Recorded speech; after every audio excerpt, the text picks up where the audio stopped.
Hi everyone welcome back to my YouTube channel RS food study को आज video रे आम ओडिया भाषार चर्यापद और सारा साहित्य भाषा डिस्कसन करें। पूर्व आम बहुत गुड सिलेबस कभर कर जो मैंने वीडियो देखी ना डिस्क्रिप्शन में लिंक देदेवी आपने देखिपारे। यही चैनल जो वीडियो गुड़िक अपलोड होती से वीडियो गुड़िक +3 PG UGC NEET and other examination बहुत हेल्पफुल रहिबो।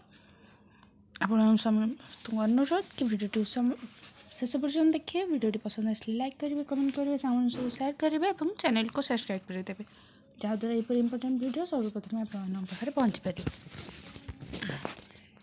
चर्यापद और सारला साहित्यर भाषा 1 नंबर क्वेश्चन क्यों पदावली ओडिया भाषा रे अनेक निदर्शन रही। उत्तर होची बौद्ध गान और दोहार पदावली रे ओडिया भाषार अनेक पदावली रही।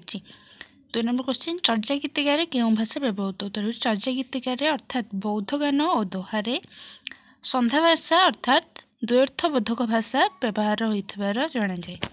3 नंबर क्वेश्चन चर्या गीतिकार कौन कौन क्रियापद व्यवहार करा जायछि। उत्तर चर्या पद रे अई असि सी इब अमी इल अल प्रभृति क्रियापद व्यवहार करा जायछि। 4 नंबर क्वेश्चन चर्यापद तृतीय पुरुष रे कौन व्यवहार करा जायछि। उत्तर होछि चर्यापद तृतीय पुरुष रे से ताहेर व्यवहार करा जायछि। 5 नंबर क्वेश्चन चर्यापद कौन कौन सर्वनाम प्रयोग करा जायछि। उत्तर होछि चर्यापद मो मोर मो ए मोहर मकु प्रभृति सर्वनाम व्यवहार करा जायछि। 6 नंबर क्वेश्चन सांध्या भाषा कौन। उत्तर होछि सांध्या भाषा अर्थ होछि अभिप्रायिक भाषा।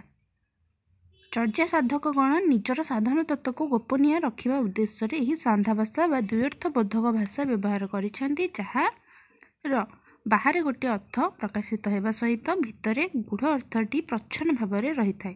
तेणु आलोचक और समालोचक गण यार भाषा को सांध्या भाषा बोली कहिसेंती। 7 नंबर क्वेश्चन ओडिशार प्रथम सिद्धचार्य किए। उत्तर होछि ओडिशा रे बौद्ध गान और दोहार प्रथम प्रचारक होउछंती सरहपाद से जड़े ब्राह्मण भिक्षु। 8 नंबर क्वेश्चन चर्यापद किपरि रचना। उत्तर होछि चर्यापद गुड़िक सहजिया तांत्रिक बौद्ध धर्मर रचना। इंद्रभूति भग्नी लक्ष्मीकर यही सहजजान बौद्ध धर्मर प्रभु प्रतिष्ठा करथिले।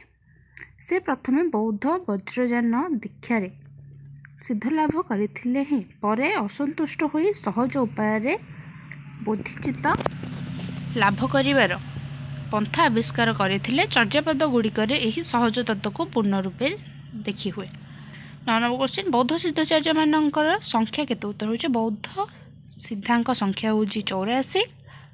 सेमानक नाम शेष रे पा बा पाद आदरार्थक शब्द व्यवहार करा जाय थाए। 10 नंबर क्वेश्चन चर्या गीतिका को 1000 वर्ष तलर बंगला भाषा बोली क्यों आलोचक कहिसेंती। उत्तर होछि चर्या गीतिका को 1000 वर्ष तलर बंगला भाषा बोली महामहोपाध्याय हरप्रसाद शास्त्री मत देइछंती। 11 नंबर क्वेश्चन केउं केउं भाषाविद बौद्ध गान और दोहा चर्या गीतिकार ओडिया भाषार अनेक निदर्शन को स्वीकार करिसेंती।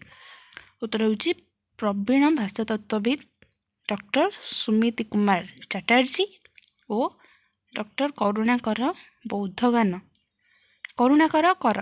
गान और दोहारे ओडिया भाषार अनेक निदर्शन को स्वीकार देइछंती।